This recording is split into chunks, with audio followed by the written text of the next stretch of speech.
این منزل من و توست.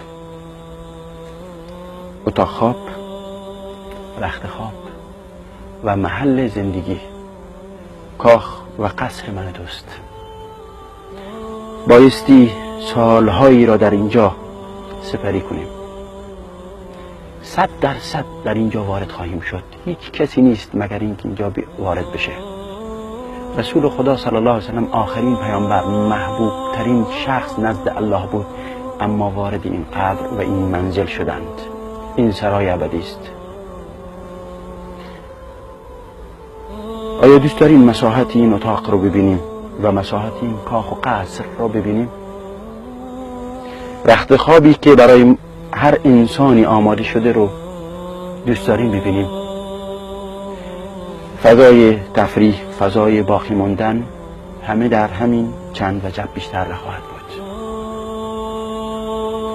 در این قبر و در این منزل شاهان خوابیدند، وزرا خوابیدند، فقرا خوابیدند، ستمگران و ظالمان خوابیدند، همه خوابیدند و همه خواهند خوابید.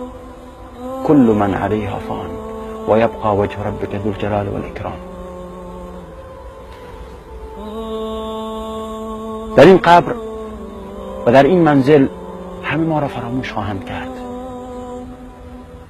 چند روزی برای ما اشک میریزند، بعدها میگن یادش به خیر، میگویند آدمی بود و رفت. من که انسان در قبر گذاشته میشه، این انسانی که ایمان پاک، اعتقاد توحیدی، موحد بوده، یک انسان خوشرو، زیبا چهره، در حالی که لبخند میزنه نزد او میاد.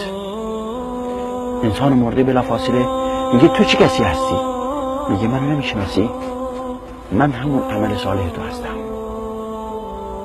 خوش باش، به تو مژده بهشت باد روز قیامت. فرشتگان منکر و نکیر میان و سوالهای بسیار ساده، خدات کیست؟ پیامبرت چی بوده؟ دینت چی بوده؟ و کتابت چی بوده؟ سوالهای بسیار ساده پاسخ خواهد داد، بسیار ساده پاسخ خواهد داد. این با حفظ مادی نیست، بلکه عمل انسان و ایمان، اندیشه های انسان هست که این زمینه رو فراهم میکنه انسان بتونه این پاسخ ها رو ارائه بده. زمانی که در واقع این اتاق خواب انسان خواهد بود، در واقع اتاق زندگی انسان اینجا خواهد بود، این سوال ها را پاسخ داد. این فرد خوشرو نزد او خواهد ماند. این انسان مؤمن میگه رب اقم الساعه، عجله داره، صبر نداره کی قیامت برپا میشه. رب اقم الساعه. و در حدیث از رسول خدا صلی الله علیه و سلم وارد شده انسان مؤمن زمانی که از دنیا میره و میمیره تا روزی که رستاخیز و روز قیامت، زمانی که از قبر برخاسته میشه، فقط به اندازه 2 ساعت یا 1 ساعت و نیم زنده بوده، از بین بعد از نماز عصر تا پیش از اذان مغرب، به همین اندازه در قبر احساس میکنه مونده. اما والعیاذ بالله انسانی تبهکار، انسان گناهکار، انسانی که حتی انسانهایی هستند که احساس میکنن عمل صالح انجام میدن، بهتر از خودشون کسی نیست، اما در واقع بدتر از خودشون کسی نیست. قل هل ننبئكم بالاخسرین اعمالا الذين ضل سعیهم فی الحیاة الدنیا وهم یحسبون انهم یحسنون صنعا. کسانی هستند که احساس میکنن عمل خوبی انجام میدن اما اعمالشون پوچ است. این انسان زمانی که در قبر گذاشته میشه، یک انسان عبوس، بدچهره، سیاه چهره نزدش میاد، در حالی که خشم از سر و چهره او میبارد. این شخص میگه تو چه کسی هستی؟ خدا خبر بدی بهت بده. میگه منو نمیشناسی؟ یادت رفت؟ به همین زودی فراموش کردی؟ یادت رفت اون لذت‌های حرام، اون اعمال گناه، اون لهو و لعب حرام یادت رفت؟ عبادات رو کنار گذاشتی یادت رفت؟ ناسزاهایی که به زنان پیامبر خدا میدادی یادت رفت؟ ناسزاهایی که به یاران رسول خدا میدادی یادت رفت؟ من امروز تو را عذاب میدهم تا روز قیامت و مژده باد بر تو از آتش جهنم در این اتاق خوابش که هزاران سال در اینجا خواهد ماند. خدا میداند چند سال انسان بماند. فرشته منکر نکیر در اون وقت نزد این شخص میاد و در زمانی که در اینجا دراز کشیده و خوابیده در واقع از او میپرسه خدات کیه؟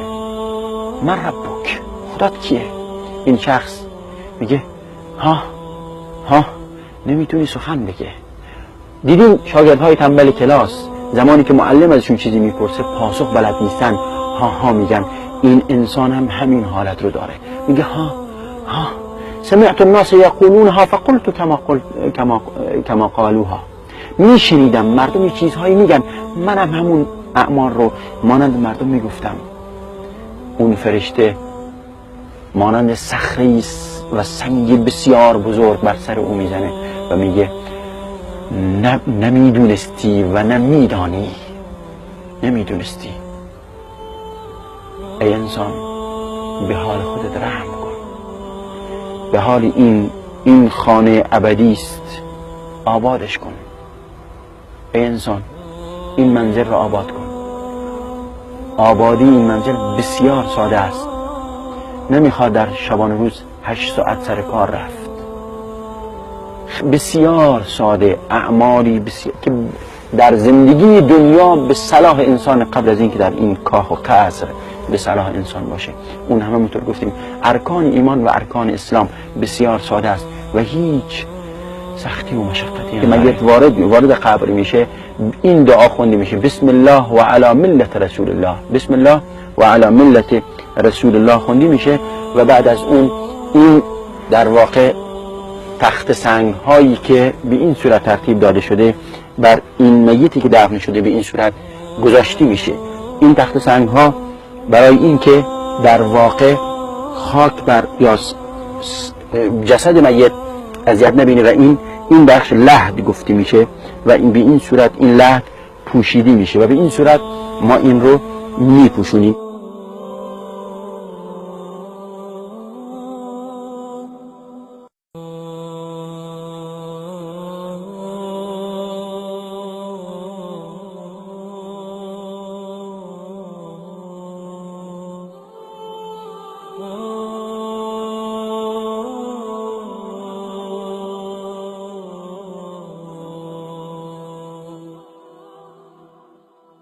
ای جوان، این گونه منزل من و شما خواهد بود، خانه ابدی است.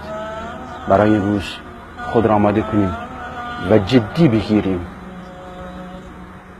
زیرا این لحظه شوخی بردار نیست.